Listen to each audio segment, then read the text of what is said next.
Selamat datang kembali lagi bersama saya Fitri di IG Live Kepoin bersama dengan Halo Bumil. Nah, hari ini kita akan membahas satu tema yang tentunya menarik banget nih, yaitu menuju Indonesia Emas dimulai dari ayah dan ibu hebat.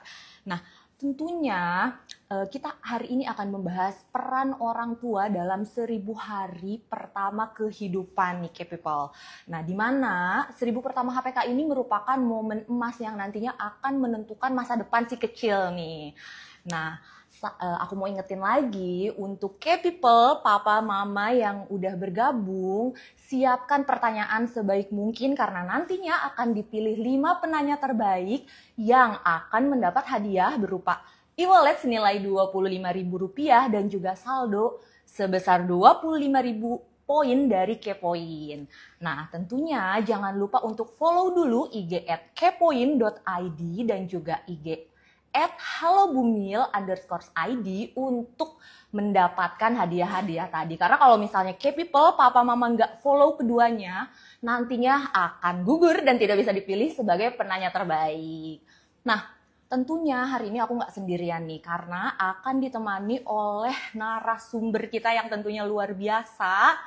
Nah, nanti setelah ini akan ada Dokter Cynthia SPA yang akan menemani obrolan kita hari ini. Langsung aja kita invite Dokter Cynthia.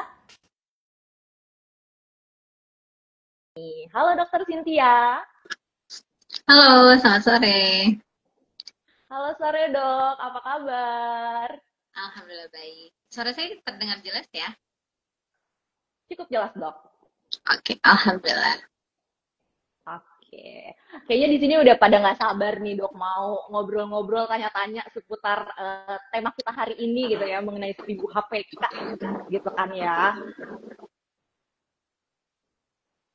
Oke, halo. Oke, Ya,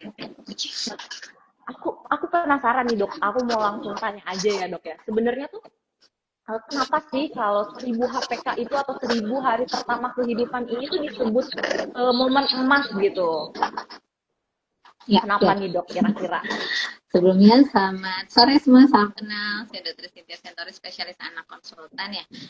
Mudah-mudahan suara saya terdengar jelas ya. Nanti kalau nggak jelas mungkin bisa diingatkan. Ya, jadi Oke, saat ini kita mau bicara tentang mencetak generasi emas ya, generasi terbaik bangsa betul. kita.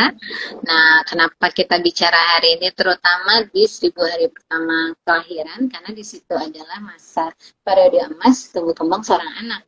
Nah, jadi pada masa 1000 hari pertama kelahiran inilah tumbuh kembang anak tuh berjalan sangat pesat. Tumbuh itu berarti pertambahan volume, baik berat badan, tinggi badan, lingkar kepala. Begitupun perkembangan dari seorang bayi yang baru lahir, belum bisa apa-apa, kemudian dia bisa duduk, bisa berdiri, bisa berjalan.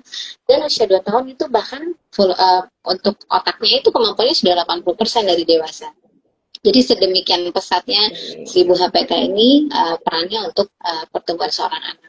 Nah, yang juga nggak kalah penting, ternyata di 1000 hari pertama kelahiran ini merupakan periode perkembangan otak paling pesat. Jadi jarak-jarak syaraf di otak itu udah paling lengkap di 2 tahun pertama ini seorang anak. Sehingga memang harus dioptimalkan, kalau nggak justru malah akan degenerasi atau mengalami kemunduran gitu. Itu makanya kita penting banget nih untuk melewati 1000 HPK ini dengan dengan stimulasi yang baik. Tujuannya adalah agar once in lifetime period ini kita ambil dengan baik kesempatannya agar anak-anak kita bisa tumbuh jadi generasi yang baik. Oke, berarti karena emang 80% gitu ya dok ya, pertumbuhan perkembangan anak tuh terjadi di 1000 hari pertama tadi itu ya dok ya. Makanya harus kita bener-bener optimalkan begitu berarti ya dok ya.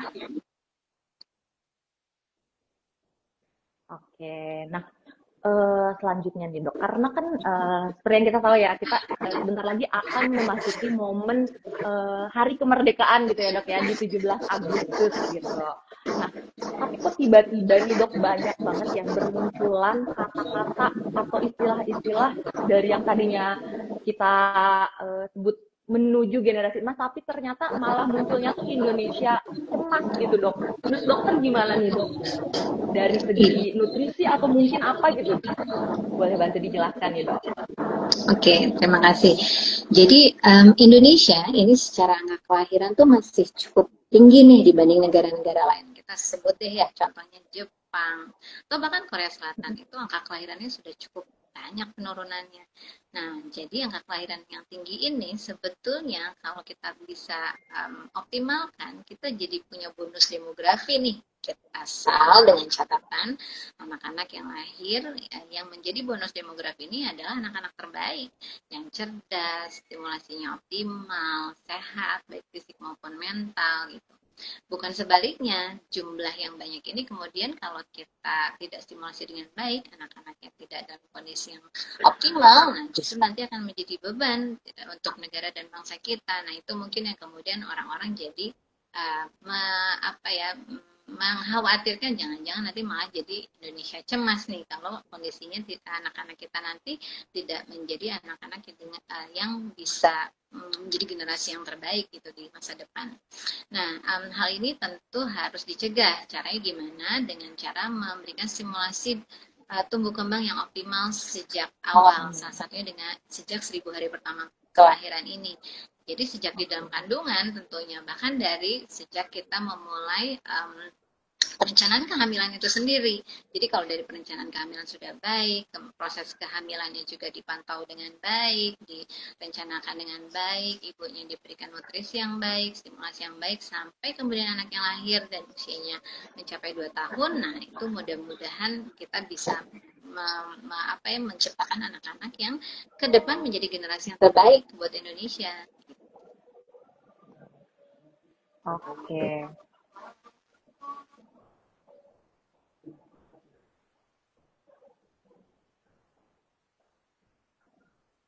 Oke. Dokter Cynthia, maaf tadi suaranya agak kecil ya di akhir-akhir. Oke. Nah, berarti tentunya balik lagi ya dok ya, emang 1000 HPK ini momen paling krusial yang menentukan gitu apakah nantinya akan menjadi Indonesia cemas atau malah menjadi Indonesia yang anak-anaknya tumbuh dengan baik gitu ya dok ya. Nah, tapi dok biasanya nih orang tua ini kan yang paling sering terlibat dalam pengasuhan itu kan ibu gitu ya atau mama ya dok ya. Nah, padahal kan ada juga nih peran ayah atau peran papa yang juga sama pentingnya. Nah, ini tuh sebetulnya tuh yang baiknya tuh gimana sih dok? Apakah ada porsinya gitu? Misal harus mamanya harus sekian persen gitu terlibat dalam pengasuhan atau ayahnya sekian persen gitu atau gimana nih dok baiknya? Ya, baik. Jadi mengenai pola asuh ya. Jadi sebetulnya sih kalau kita bicara tentang 3 kebutuhan dasar nih seorang anak untuk tumbuh kembang optimal, sebelum kita bicara mengenai ayah dan ibu perannya, itu sebetulnya kita udah tahu ada asah, asih, dan asuh. Nah, kalau asah itu kan berarti kita memberi stimulasi sensorik, motorik gitu ya. Kalau asuh kita memberi nutrisi, imunisasi, sandang pangan papan. Nah, sudah kembali bersama kita Dokter Cynthia. Halo. Ya, maaf ya. Halo, tadi kayak terputus ya. Tadi kita sempat terputus ya. Iya, nggak apa-apa. Suara saya jelas? Jelas dok, jelas sekali. Oke, alhamdulillah. Oke, ya. Kita langsung lanjut aja ya dok ya obrolan kita tadi nih. Karena kayaknya lagi seru-serunya banget nih papa mama dan juga kayak people udah mulai banyak yang bertanya gitu ya tadi tuh. Nah sebenarnya nih dok melanjutkan obrolan kita yang tadi. Biasanya kan dalam pengasuhan gitu ya yang paling sering terlibat itu kan adalah ibu atau mama gitu ya dok ya. Padahal kan selain itu ada juga nih peran ayah atau peran papa yang tentunya tidak kalah penting. Nah, menurut dokter sebenarnya yang baik itu tuh pembagiannya seperti apa gitu dok antara mama dan papa nih apakah harus porsinya sama atau gimana nih dok baiknya? Ya baik, terima kasih. Ya betul, sebetulnya dalam membesarkan seorang anak tentu peran kedua orang tua pasti sama-sama penting ya, tidak hanya ibu tapi ayah juga pasti punya peran baik yang juga harus sama besar andilnya untuk stimulasi seorang anak. Nah, jadi ini memang udah isu terutama di Indonesia ya, isu mengenai fatherless nih di Indonesia. Betul banget, Dok. Mudah-mudahan kita bisa menampik isu itu ya. Karena apa? Karena kehadiran seorang ayah yang bukan hanya sebagai seorang pencari nafkah ini justru penting banget untuk seorang anak. Jadi penelitian itu udah menyampaikan bahwa anak yang dekat dengan ayahnya, yang proses tumbuh kembangnya dia hadiri juga oleh kehadiran ayah, ternyata memiliki kemampuan sosial dan rasa percaya diri yang lebih tinggi loh gitu. Jadi penting sekali nih ada kehadiran si ayah ini untuk mendampingi tumbuh kembang seorang anak. Dan gak hanya itu, sebetulnya ayah itu juga berperan sejak awal, sejak si ibu ini kita tahu hamil, nah menjadi ayah siaga sejak ibu hamil sampai melahirkan itu juga sangat penting karena menjadi support system satu utama ya untuk si ibu, menghindarkan risiko baby blues, ibunya akan lebih happy, persalinannya lebih aman, itu pun nanti bayinya juga pasti akan merasa lebih bonding ke ayah maupun ke ibunya gitu. Jadi ayo kita jangan sampai fatherless ya, kita harus bisa mengajak para ayah-ayah ini untuk ikut mengambil peran bersama untuk mengasuh anak-anak kita dengan baik. Oke. Iya.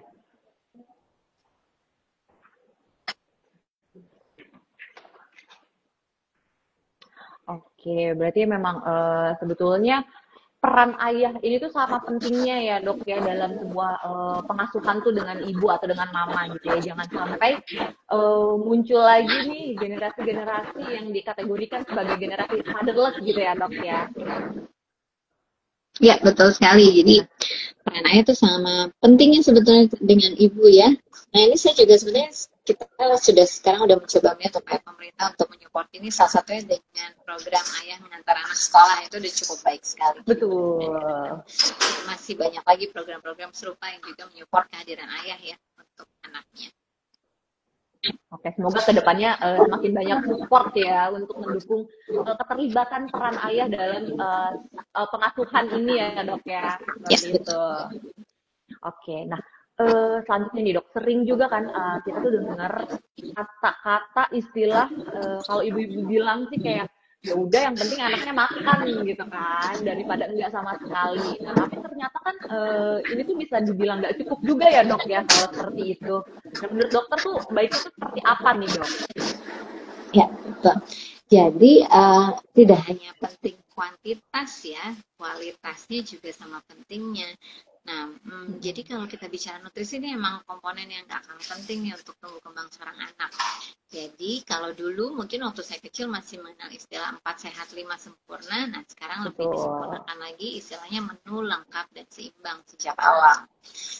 Jadi tidak hanya kuantitas yang penting, ternyata kualitasnya juga penting. Kita udah belajar banyak nih dengan kebijakan lama kita yang dulu ya dengan mitos yang dulu beredar ya, protein hewani jangan buru-buru, nanti perut anaknya nggak kuat, berat untuk mencerna protein. Ternyata dengan kekurangan protein ini anak-anak Indonesia jadi anak-anak yang stunting gitu. Itu sebabnya kemudian muncul nih rekomendasi baru ya yang juga kita adopt dari WHO juga, menu lengkap seimbang. Jadi semua makro mikronutrien dari awal sudah kita perkenalkan. Makronutrien ya tidak hanya karbohidrat, protein hewani, protein nabati, kemudian lemak ya, mikronutrien, vitamin, mineral, itu semuanya harus diberikan secara lengkap dan seimbang sejak sekecil mulai masa awal ASI-nya gitu.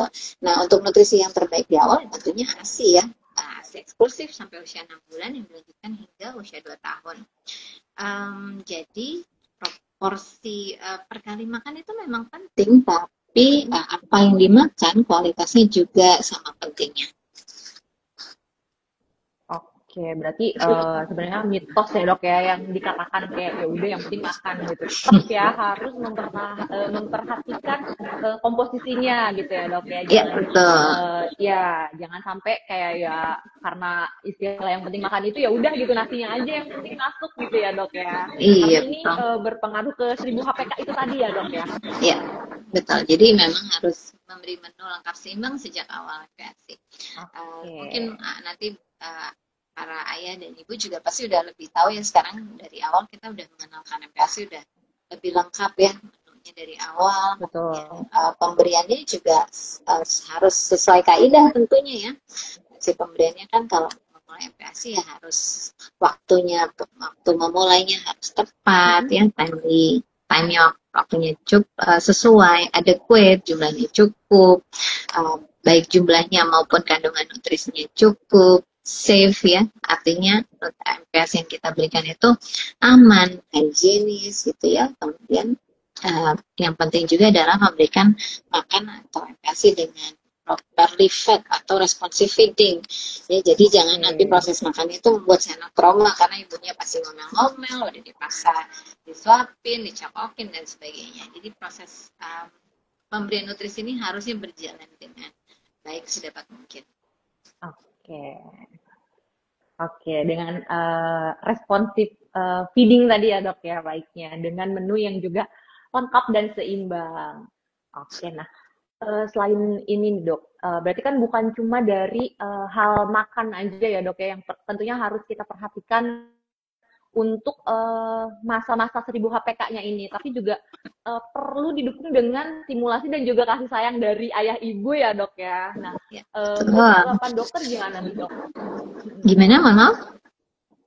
Ya, tentunya kan untuk mengoptimalkan 1000 hari pertama kehidupan ini tadi bukan hanya dari asupan makan saja ya dok ya yang perlu Ya. kita perhatikan, tapi juga seperti yang dokter bilang tadi harus ada stimulasi gitu, tentu juga harus ada kasih sayang dan perhatian dari orang tua ya dok ya. Nah ini tuh gimana nih dok menurut tanggapan dokter baiknya gitu? Oh iya betul. Jadi memang jadi anak itu bukan hanya butuh nutrisi, bukan hanya butuh tadi ya sandang pangan papannya dipenuhi, tapi juga butuh pengasuhan, ASI ya, stimulasi psikis maupun mental yang juga adekuat atau cukup sejak dini. Ya, jadi dia merasa disayang, diajak berbicara, diajak bercanda, diajak bermain, diberikan stimulasi. Nah itu sangat penting nih menjadi fondasi seorang anak ya. Nah, tapi sebaliknya kalau pola asuhnya terlalu direktif, sering mungkin emosi orang tuanya lebih banyak negatif atau mungkin lebih banyak marah atau dibentak. Nah ini nanti anaknya bisa tumbuh menjadi anak yang serba takut, kemudian tidak bisa atau tidak berani inisiatif, atau sebaiknya nanti menjadi rendah diri. Nah oleh karena itu anak-anak ini harus didorong dengan pola pengasuhan yang membuat mereka percaya diri, membuat mereka berani tampil, mendorong mereka juga menjadi anak-anak yang mandiri. Nah ini caranya gimana ya, dengan memberikan rasa aman secara emosi maupun psikis pada anak sejak awal. Jadi tugas kita sebagai orang tua sebetulnya menyupport sedapat mungkin anak-anak kita supaya mereka bisa optimal di ranah yang mereka minati. Berarti emang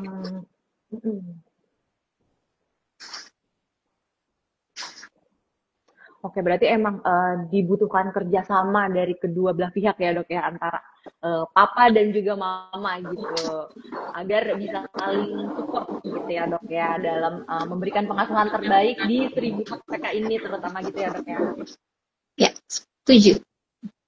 Oke, nah berarti kan sebetulnya ya dok ya, untuk menuju atau membentuk generasi emas ini sesungguhnya yang paling penting atau yang paling utama itu dibentuk di 1000 hari pertama kehidupan ya dok ya, bukan dimulai dari masa sekolah berarti gitu ya dok ya, karena Iya, kan betul. karena kita tuh berpikirnya kayak ya udah dimulainya pada masa sekolah baru nih kita gembleng gitu, ternyata anggapan itu salah gitu ya dok ya, keliru ya dok ya. Ya betul. Jadi kalau kita mau mengoptimalkan seorang anak tumbuh kembangnya ya tidak harus fokusnya dari awal ya, dari masa golden periodnya anak ini, ya, terutama di 1000 HPK ini.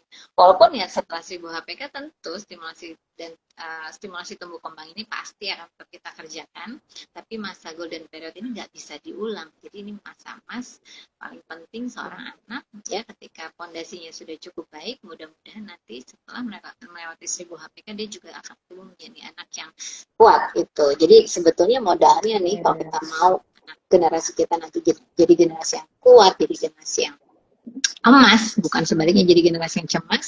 Nah, itu mereka harus jadi anak-anak yang sehat dan secara fisik maupun emosional, jadi anak yang strong, yang kuat ya, baik kuat secara mental, kemudian juga punya kecerdasan yang baik ya. Dengan modal itu semua, mudah-mudahan kita bisa membentuk generasi yang lebih baik untuk Indonesia di masa depan. Oke. Berarti nih saat ini mulai nih mama papa di rumah kejar lagi gitu ya dok ya, mulai dioptimalkan nih untuk 1000 hari pertama kehidupan gitu ya, karena dimulainya ternyata tuh bukan dari masa sekolah gitu, ternyata dari pertama kali perencanaan itu tadi ya dok ya, mulai dari perencanaan hamil sampai maksimal di usia 2 tahun, betul ya dok ya? Ya, betul. Oke, nah sepertinya udah banyak banget nih papa, mama, dan key people yang bertanya dok. Kita sambil jawabin pertanyaan mungkin ya dok ya. Boleh, ayo. Oke, kita lihat dulu nih pertanyaan yang sudah masuk. Nah, ada pertanyaan dari Fahri Rasihan dari Bandung nih dok. Untuk pertanyaannya, dok, keponakan saya usianya 18 bulan, belum bisa bicara jelas, hanya menunjuk dan mengoceh. Apakah ini bisa jadi indikasi gangguan perkembangan di masa 1000 HPK? Gimana nih dok? Ya, bagus banget ini pertanyaannya. Terima kasih. Jadi, anak itu punya target tumbuh kembang. Nah, untuk kami, dokter anak, biasanya kami menggunakan kurva Denver namanya. Itu kita melihat ranah perkembangan anak tidak hanya dari ranah perkembangan bahasa. Kalau ini kan yang kita fokuskan bahasa ya. Tapi ada motorik halus, motorik kasar, kayak kapan dia bisa diri, berjalan. Motorik halus tuh dia menggapai, menjimpit. Kemudian kalau bahasa tadi ya bisa dari cuma babbling, kemudian bisa satu kalimat penuh. Begitu juga perkembangan personal sosialnya, gimana dia berinteraksi dengan lingkungannya. Nah, yang ditanya mengenai usia 18 bulan seharusnya udah bisa apa? Nah, 18 bulan tuh harusnya sudah bisa 2 kata sambung sebetulnya. Jadi misalnya dia bicara tidak mau gitu, atau biasanya paling sering jadi pertanyaan, ini apa? Itu apa? Nah, itu usia 18 bulan harusnya sudah ada 2 kata sambung. Nah, betul nih, dengan era banyaknya sekarang digitalisasi termasuk media sosial, seringkali kita nih orang tua mungkin karena sibuk, kemudian terlena, udah deh biar anak yang berisik kita kasih gadget. Ini padahal jadi bumerang, karena interaksinya hanya satu arah, dan seringkali kemudian anak-anak ini nggak dapat stimulasi yang cukup baik, karena menjadi speech delay.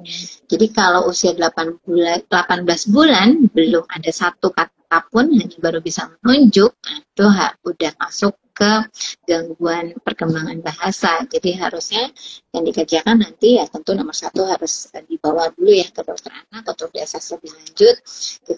Bila bicara bahasa ini nggak terlepas dari kemampuan sensorik pendengaran. Harus dipastikan apakah pendengaran baik. Lalu kalau memang pendengaran sudah baik, yang kedua apakah stimulasinya sudah cukup baik, apakah anak ini di rumah ada diajak ngobrol, ada teman bermain atau tidak, apakah diajak membaca buku, diajak berbicara, diajak menyanyi, atau justru sebaliknya cuma dikasih tablet, dikasih TV, diajak nonton gitu ya. Nah itu, jadi ini sepertinya sudah ada red flag-nya. Ayo cepet-cepet dibawa untuk konsultasi lebih lanjut ya, mudah-mudahan bisa cepat dikejar. Mumpung masih 18 bulan nih, belum umur 2 tahun. Jadi di 1000 HPK ini kalau kita cepat, kalau ada masalah kita bereskan cepat sebelum selesai 1000 HPK-nya, insya Allah lebih mudah kita selesaikannya dibandingkan kalau misalnya kita baru mau berikan terapi di usia 2 tahun ke atas ya. Jadi kalau memang memerlukan terapi wicara misalnya, anak ini nanti keputusannya oh harus terapi wicara, nah itu akan lebih lambat perkembangannya kalau dikerjakan ketika anak ini udah di atas 2 tahun dibandingkan sebelum usia 2 tahun. Mungkin itu jawabannya. Oke, berarti mumpung masih ada waktu sebelum usia 2 tahun masih bisa dikejar gitu ya dok ya. Ya, betul. Oke, nah tadi sedikit membahas yang screen time tadi nih dok. Itu untuk usia segitu tuh diperbolehkan nggak sih dok kalau misalnya kayak agar tidak satu arah tapi sambil didampingi gitu oleh ayah atau papa mamanya gitu dijelaskan. Nah kalau yang seperti itu sebetulnya boleh nggak sih dok? Sebetulnya nggak boleh. WHO bilang sampai anak usia 3 tahun tuh nggak boleh ada screen time sebetulnya ya, sebetulnya. Namun memang biasanya usia 2 tahun tuh seorang anak udah bisa bicara 1 kalimat penuh. Itulah hebatnya 1000 HPK ya. Jadi usia 2 tahun seorang anak tuh memang udah seperti mini dewasa. Dia udah bisa ngomong dengan lancar, dia bisa nyanyi, dia bisa berpikir kritis, kemudian motoriknya udah selesai, bisa lari, loncat, jalan mundur, dan sebagainya. Nah, jadi usia 2 tahun ini memang jadi penentu nih, harusnya dia sudah bisa bicara lancar seperti kita, sudah bisa bernyanyi seperti kita. Kadang memang kalau orang tua ngerasa ih anaknya udah gede gitu ya, terus temennya nonton jadi kesian, jadi nggak nonton. Nah itu saya sebut istilahnya cheating ya. Kalaupun mau cheating itu benar-benar harus didampingi orang tua dan nggak boleh lama tentunya. Jadi memang yang harus diingat adalah interaksi yang kita dapat dari layar itu hanya dari satu arah aja, nggak ada nggak ada interaksinya. Dan anak tuh kadang masih nggak bisa membedakan antara dunia nyata dan maya. Jadi seringkali yang dia lihat itu akhirnya ditonton, ditiru bulat-bulat karena dia beneran nggak tahu gitu apakah yang dia ditonton itu betul atau tidak. Nah, itu dia sebetulnya kalau misalnya kita hanya mendengarkan lagu saja, misalnya kalau saya lebih menyarankan ya udah dengarkan aja lagunya, tapi nggak usah nonton videonya, itu lebih baik gitu. Tapi kalau hanya buat tujuan melihat anak-anaknya menari terus dia ikut menari, mungkin masih oke. Tapi tidak untuk yang nonton satu tontonan dari awal sampai tuntas itu sebetulnya tidak disarankan. Oke. Berarti untuk usia di bawah 3 tahun itu sangat tidak disarankan untuk diberikan screen time dulu gitu ya dok ya? Iya, Sebisa betul. mungkin ya dok ya? Sebisa mungkin. Sebisa mungkin. Oke. Nah, ada lagi nih dok, pertanyaan dari Mama Novita di Medan. Dok, momen apa yang paling berkesan untuk membangun kebiasaan positif si kecil untuk mendukung kesehatan dan kecerdasan si kecil di 1000 HPK-nya? Oke. Ya, jadi kalau anak itu kan dia sebetulnya di awal seperti selembar kertas ya, dia akan cenderung menyontoh, meniru, dan melakukan apa yang orang lain lakukan ke dirinya. Artinya apa? Kita sebagai orang tua kalau dari awal kita sudah memberikan pembiasaan yang baik, insya Allah nanti akan dibawa juga oleh anak ini ke depannya. Contohnya ya, kalau seorang anak sudah dibiasakan misalnya sebelum makan pasti orang tuanya cuci tangan, sabun, kemudian anak itu melihat harus cuci tangan dulu sebelum makan, begitupun misalnya sebelum tidur harus cuci tangan, sikat gigi gitu ya. Nah, jadi dengan melakukan pembiasaan sehari-hari, rutinitas yang diulang, memberikan contoh yang baik, suri tauladan yang baik, itu sebetulnya adalah momen yang paling tepat buat kita mengajarkan hal yang baik ke seorang anak, karena anak itu jauh lebih baik mencontoh ketimbang kita ceramahin gitu, kamu harus A, B, C, D, E, itu akan lebih kurang berkesan untuk si anak. Tapi kalau dia melihat orang tuanya, dia akan lebih mudah untuk mencontohnya gitu. Begitupun pembiasaan lain yang baik ya, misalnya orang tua ingin anaknya lebih rajin membaca buku ketimbang nonton, nah itu juga sama, kita orang tuanya juga harus contohin, kita baca buku gitu ya, mungkin kita libatkan dia, kalau kita baca buku, ayo dede ikut baca buku, pilih buku yang mana kita baca bareng, ketimbang misalnya ayo dede baca buku tapi orang tuanya nonton, nah itu kan jadi nggak relevan gitu. Jadi anak itu sangat meniru. Jadi kalau kita ingin memberikan contoh kebiasaan, mendesain anak kita memiliki kebiasaan yang baik, maka contohkanlah itu dari ayah dan ibu sendiri, sehingga anak-anak ini kemudian juga akan punya kebiasaan yang baik sama seperti orang tuanya. Oke, berarti emang betul ya dok ya, ada istilah yang bilang kalau orang tua adalah madrasah atau sekolah pertama dari anak-anaknya gitu ya dok ya, karena yang pertama kali dipelajari dan ditiru adalah ya kebiasaan-kebiasaan orang tuanya itu tadi ya Betul ya. sekali. Oke. Yes. Nah, selanjutnya nih dok, ada lagi pertanyaan dari Mama Rini di Bekasi. Pertanyaannya, apa saja sih dok tanda keterlambatan perkembangan atau milestone delay yang perlu segera diperiksakan? Dan juga bagaimana cara orang tua menciptakan lingkungan emosional yang aman untuk anak di masa 1000 HPK-nya nih dok? Ya, oke. Jadi pertanyaan nomor satu dulu tadi ya, mengenai tadi gimana caranya untuk apa saja tanda keterlambatan? Oh, tanda keterlambatan. Milestone delay. Oke. Nah, kalau bicara tanda keterlambatan tuh banyak sekali karena anak tuh punya milestone yang berbeda-beda di setiap usianya, di tiap bulannya, di tiap pekannya gitu ya.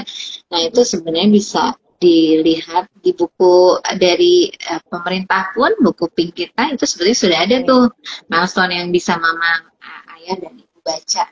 Nah, begitupun kalau misalnya kita kan sekarang udah digitalisasi ya, kita bisa akses juga. Kalau nanti penasaran, kita buka Denver 2 for Child. Nah, itu kurva tumbuh kembang seorang anak. Itu kita bisa lihat contohnya. Oh, ternyata anak usia 6 bulan tuh harusnya sudah bisa didudukkan loh. Dia bisa saat didudukkan dia sudah bisa kokoh. Oh, ternyata anak usia 9 bulan sudah bisa merambat. Oh, ternyata umur setahun itu sudah bisa berdiri tidak pegangan. Itu baru bicara ranah motorik kasar aja. Ya, berjalan lancar tanpa terjatuh dan sudah baik itu 15 bulan. Nah, yang lain tentu ada juga ranah yang lain, misalnya tadi bahasa usia misalnya usia 9 bulan sudah mulai babbling, usia 1 tahun sudah ada setidaknya 2 kata jelas selain mama papa yang muncul dari si anak. Usia 18 bulan tadi sudah ada 2 kata sambung, atau umur 2 tahun sudah bicara 1 kalimat penuh, bahkan mungkin udah bisa nyanyi anak gitu. Itu baru bahasa. Jadi sebetulnya tiap usia itu punya target milestone yang berbeda-beda. Memang yang susah nih, kalau dulu kan ibu-ibu zaman dulu ya udah gampang aja lihat bandingin sama anak tetangga gitu ya. Cuma ini harus jadi highlight nih sejak zaman sosial media dan digitalisasi lagi-lagi yang sangat saya sering temui saat di berpraktek sehari-hari ya. Dok, anak saya nih baru ngomong ini loh, terus oke, setelah kita screen ternyata anaknya delay bahasa, keterlambatan di ranah bahasanya. Terus ibu bilang gini, dok, masa sih anak saya telat? Tetangga saya lebih parah lagi loh anaknya. Terus saya pikir karena tetangga saya juga anaknya begitu, tetangga yang lain juga gitu, oh berarti anak saya nggak apa-apa gitu. Nah itu yang mungkin harus diwaspadai. Jadi ya kita nggak bisa menampik kalau anak-anak sekarang memang screen time lebih banyak di rumah ketimbang main di luar. Kalau zaman dulu kan saya sore pasti main tuh anak-anak keluar rumah, ya, interaksi. Nah ini harus dilihat lagi gitu ya. Itu juga pentingnya kenapa ayah dan ibu semua harus berobat rutin ke dokter anak, salah satunya untuk imunisasi plus evaluasi tumbuh kembangnya ya, karena biasanya nanti saat kontrol pasti dokter anaknya selain imunisasi juga akan upload tuh grafik tumbuh kembangnya, kemudian akan nanya udah bisa apa ya. Jadi kalau ada refleks yang ditangkap oleh si dokter anak pasti akan ditindaklanjuti lebih cepat. Karena pada dasarnya ketika ada gangguan, nah itu makin cepat ditangani, pasti outcome-nya akan makin baik ya. Sama kayak tadi kalau kita curiga, kok anak ini kayaknya belum ngomong ya, umurnya udah 18 bulan. Kalau kita treat dari awal, usia 18 bulan itu cepat dimulai, misalnya dibandingkan sama yang baru umur 3 tahun, baru diberesin, wah itu akan sangat jauh lebih berat dan outcome-nya juga pasti akan berbeda jauh. Gitu ya, jadi memang mau gak mau nih, kita jadi ayah dan ibu sekarang harus juga banyak membaca gitu ya, harus banyak menambah pengetahuan gitu. Salah satunya mungkin ya cari sumber yang tepat ya, cari sumber yang tepat. IDAI udah punya juga di websitenya, bisa diakses ya, Kemenkes juga punya ya gitu. Jadi atau diskusi langsung dengan dokter anak. Oke. Sebetulnya sudah sangat banyak ya dok ya sumber-sumber atau kemudahan-kemudahan di era digital ini ya dok ya untuk melihat grafik perkembangan anak tuh sudah checklistnya udah tepat apa belum gitu ya dok ya. Tapi Ya, kadang masih banyak nih dok para mama-mama nih yang berdalih kalau ya kan setiap anak perkembangannya beda gitu kan. Pasti itu menjadi alasan atau senjata utama nih dok. Padahal kan sebetulnya tetap ya acuan kita tuh harus pada acuan standar bakunya gitu ya dok ya. Bukan hanya semata-mata karena perkembangannya beda-beda gitu setiap anak gitu ya dok ya. ya betul. Memang kalau anaknya lebih advance, lebih maju nggak apa-apa. Misalnya nih, harusnya anak umur setahun baru berdiri nggak pegangan. Kok anak saya udah bisa jalan? Alhamdulillah itu. Jadi dia lebih maju dari waktunya. Nah, yang seperti itu jangan dijadiin indikator jadi peer pressure buat ibunya gitu. Kok anak saya umur setahun belum bisa jalan, tetangga udah. Ya mungkin anak tetangga itu lebih advance aja, nggak apa-apa. Tapi as long as anak kita itu masih dalam ranah yang sesuai, masih tidak melalui red flag, masih sesuai deh sama jalur tumbuh kembangnya, nggak apa-apa gitu. Jadi ya itu yang mungkin lebih tepat, jangan melihat anak orang kalau emang dia lebih advance. Tapi kalau anak kita misalnya terlambat, terus kita bandingin sama anak lain yang juga mengalami terlambatan, ya itu salah gitu. Mungkin itu sih yang harus, makanya mungkin itu yang penting ya, kita sebagai orang tua zaman sekarang kan udah banget ya dapat akses informasi. Saya setuju banget, kita harus lebih praktis cari sumber informasi, supaya kita juga punya banyak input gitu ya, apa sih yang seharusnya bisa dicapai anak kita dengan umurnya segini gitu. Betul sekali dok. Intinya jangan anak tetangga yang dijadikan patokan gitu ya dok ya, tapi patokan dari IDAI yang harusnya jadi patokan utamanya gitu ya dok ya. Nah, satu pertanyaan lagi dok tadi dari Mama Rini. Bagaimana cara orang tua menciptakan lingkungan emosional yang aman untuk anak di 1000 HPK-nya? Gimana nih dok? Ya, oke. Nah, ingatan anak itu memang kalau di awal seolah-olah mungkin dia akan nggak terlalu ingat dibandingkan anak yang lebih besar. Contohnya kalau kita ajak jalan anak umur tahun, 5 tahun, mungkin dibandingkan dia diajak kita jalan-jalan umur 3 tahun, mungkin dia nggak terlalu ingat. Tapi kesan yang ditangkap tuh pasti mendalam. Sehingga kalau kita menciptakan lingkungan emosional yang baik, ya, dan itu membuat dia tumbuh dengan menjadi anak yang pede, menjadi anak yang secure, merasa dirinya aman, merasa disayangi, itu pasti beda outcome-nya.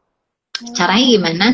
Ya nomor satu pasti menciptakan lingkungan yang baik dan bersahabat ya, gitu peran ayah maupun peran ibu, atau misalnya ada wali lain di dalam rumah, misalnya ada oma-opanya juga. Nah, semuanya harus punya satu visi misi yang sama, semuanya juga harus punya pemahaman yang sama, kesepakatan yang sama. Karena seringkali gini nih, mungkin ya isunya yang bisa salah satunya bisa kalau misalnya yang sulit mungkin kalau tinggal dengan oma-opanya.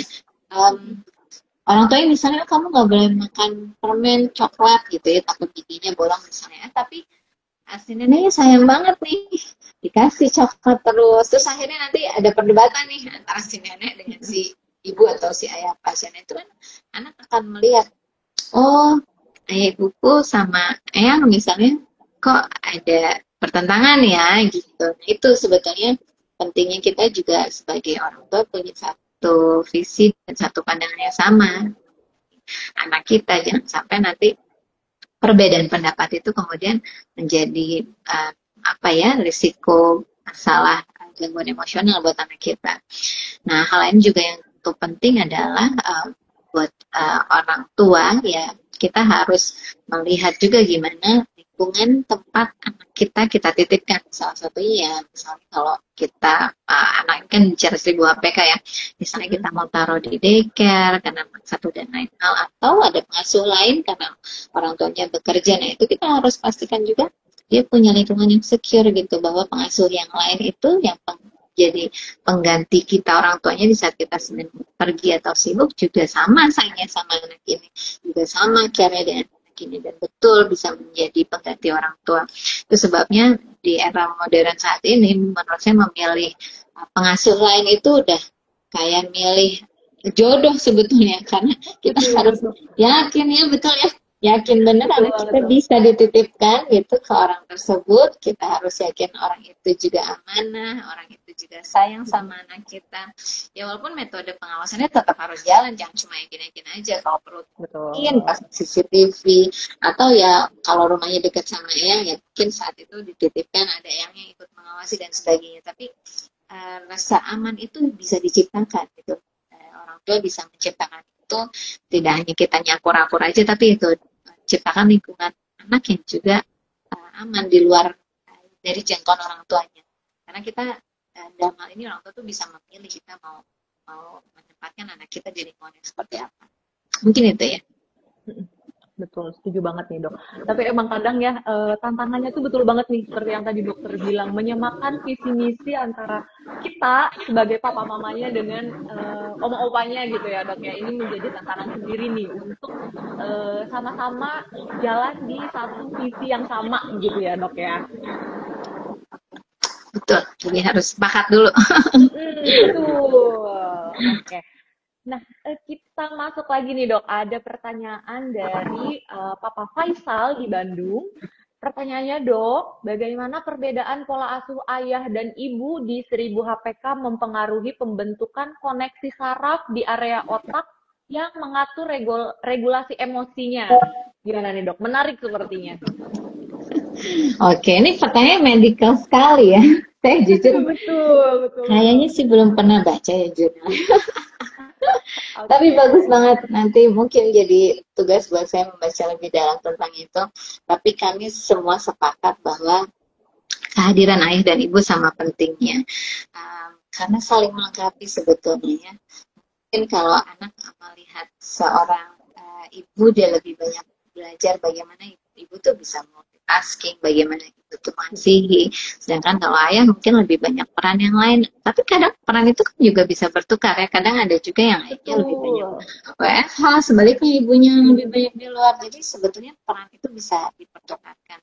Tapi yang pasti anak itu tahu kalau dia disayang, kalau dia punya dua orang tua yang support, itu pasti PD-nya jauh lebih beda dibandingkan kalau dia nggak mendapat support yang full dari kedua orang tua gitu ya. Nah walaupun memang sih beberapa, kalau misalkan tadi bilang seperti yang saya sampaikan nih, kalau anak yang dekat dengan ayah ternyata PD-nya jauh lebih tinggi gitu ya dibandingkan anak yang nggak ada pendampingan ayahnya gitu. Jadi ayolah para ayah nih, kita jangan sampai jadi generasi fatherless ya anak-anak kita. Karena ayahnya cuma tahu Betul. ini aja memberi nafkah, tapi ya udah semua urusan mamanya gitu. Itu yang tapi saya rasa sekarang udah mulai membaik ya. Saya melihat orang tua sekarang yang masih muda-muda, ayahnya biasanya ikut ngantar kalau vaksin, ikut bisa report, anak saya udah bisa begini loh dok, udah bisa begini loh dok, dan sebagainya. Itu cukup membahagiakan lah buat saya melihat kehadiran seorang ayah di untuk anaknya, begitu concernnya. Bahkan ada beberapa ayah yang ikut masak MPASI anaknya, itu luar biasa, itu perlu diacungkan jempol, keren. Itu mudah-mudahan nanti ke depan kita akan menuai generasi yang lebih pede, anak yang mandiri, dan karena disupport penuh oleh orang tua, mudah-mudahan benar nih jadi generasi emas kita sudah. Amin, amin, amin, amin sekali ya dok ya. Alhamdulillah sudah mulai menunjukkan perkembangan ke arah positif ya dok ya. Semakin banyak ayah atau papa yang mulai terlibat dalam pengasuhan si kecil gitu ya dok ya. Ya, betul. Oke, ini ada satu pertanyaan lagi nih dok dari Mama Ruth di Bekasi. Pertanyaannya, bagaimana tanda anak mengalami overstimulasi dan apa yang harus dilakukan untuk mengatasinya? Oke. Gimana nih dok? Nah, terima kasih pertanyaannya. Sebetulnya overstimulasi ini istilah yang belum baku ya. Mungkin setiap orang menangkap istilah overstimulasi ini dengan dengan asumsi yang berbeda-beda. Tapi mungkin salah satunya yang bisa saya tangkap gini, kalau misalnya di satu kondisi seorang anak ini terlalu banyak dapat stimulasi, entah dari satu orang atau dari banyak orang. Saya beri contoh mungkin gini, misalnya seseorang anak nih diasuh oleh seseorang yang terlalu banyak ngomong atau terlalu banyak cerita gitu ya, sehingga dia nggak dapat kesempatan ngomong gitu, nggak dapat kesempatan bicara. Itu ternyata juga nggak baik loh gitu, karena memang harus yang namanya stimulasi itu yang harus responsif gitu. Jadi setelah kita beri Iya. stimulasi, kita tunggu respon si anak, baru kita tanggapi lagi dan selanjutnya. Jadi tektok sebetulnya. Jadi kalau kita berikan terus stimulasi ya terjadi mungkin nanti hanya one way aja satu arah. Hal menarik lain yang sudah sempat diteliti mengenai kartu kartu yang belajar membaca itu ya,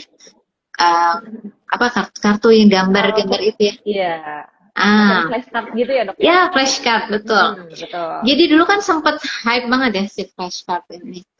Semua ibu-ibu berlomba-lomba supaya hafal ini gambar apa, ini gambar apa, ini gambar apa gitu. Tapi ternyata anak-anak yang ada satu penelitian yang mendapatkan bahwa anak-anak yang hanya diberikan rangsangan disuruh menghafal ya itu kan kayak ngapalin gambar aja, ngapalin gambar sama namanya. Tapi ternyata nggak lebih baik untuk stimulasi bahasanya. Jadi ternyata perkembangan bahasanya nggak lebih baik dibanding anak yang nggak hafal segitu banyak flashcardnya. Kenapa? Karena nggak ada interaksinya. Anak ini cuma dikasih gambar apa, dikasih gambar apa, dikasih gambar apa, tapi nggak ada interaksi sosial itu nggak ada. Jadi ini menurut saya penelitiannya cukup menarik ya, karena yang kita pahami kan kalau dia bisa banyak menafsirkan atau menyebut nama di flashcard harusnya dia pinter dong ngomongnya. Oh ternyata enggak. Kenapa? Karena stimulasinya enggak berjalan responsif gitu.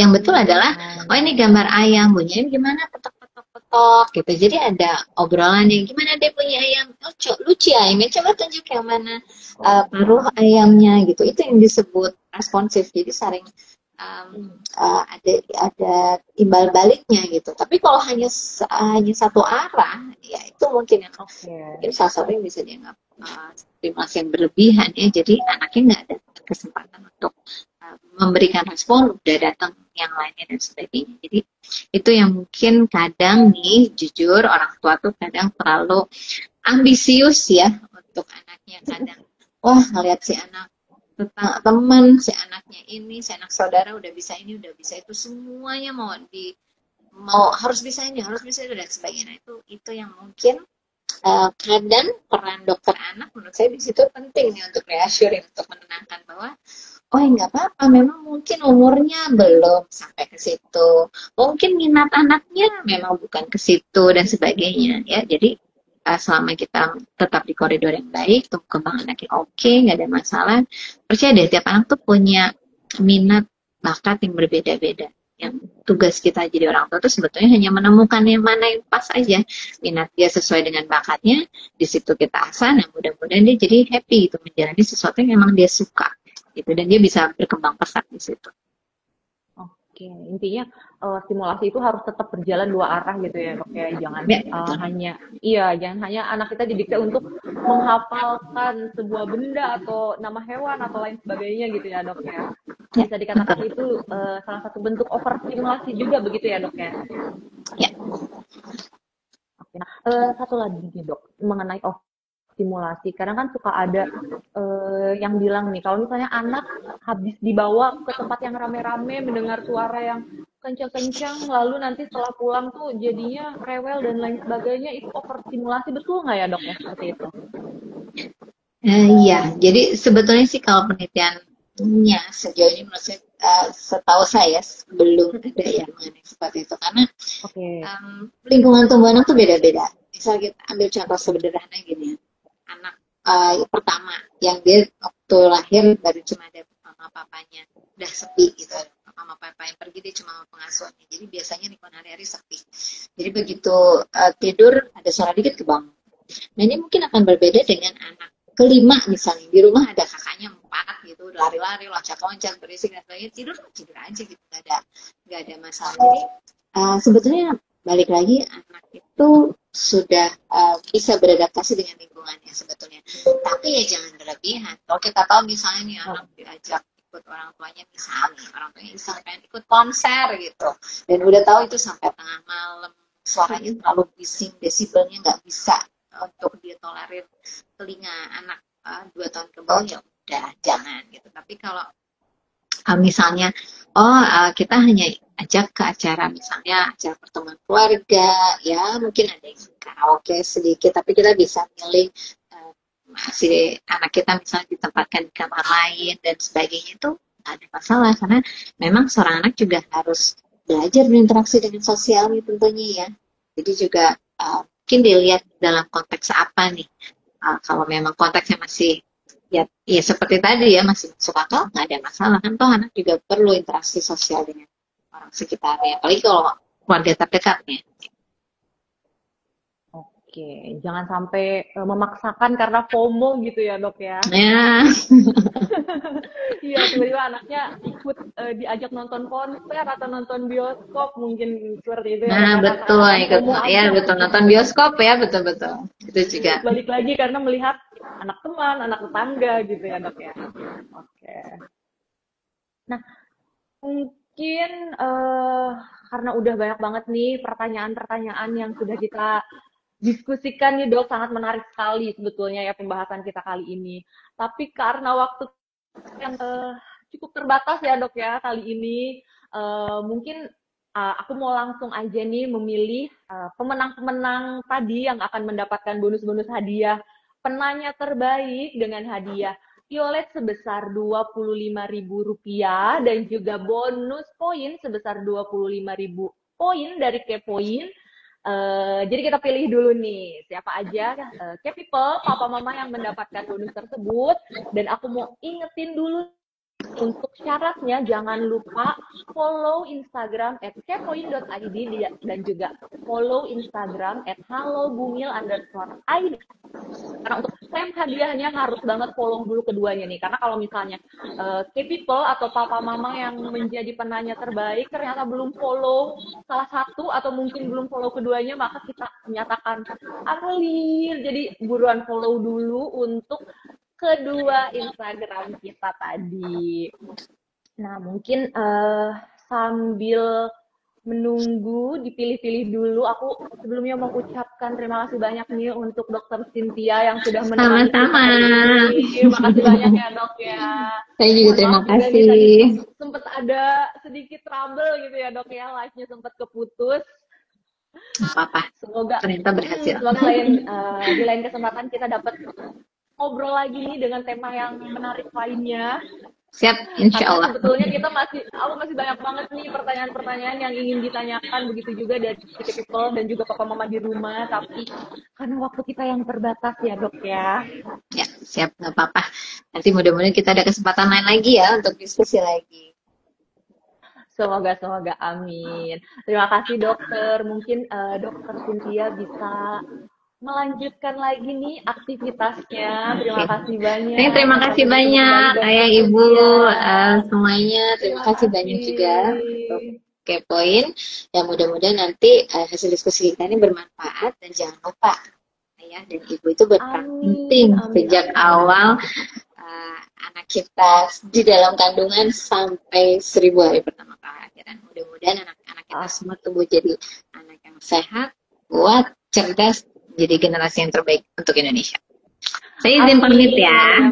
Amin. Terima kasih banyak dokter. Terima kasih banyak semuanya. Selamat sore.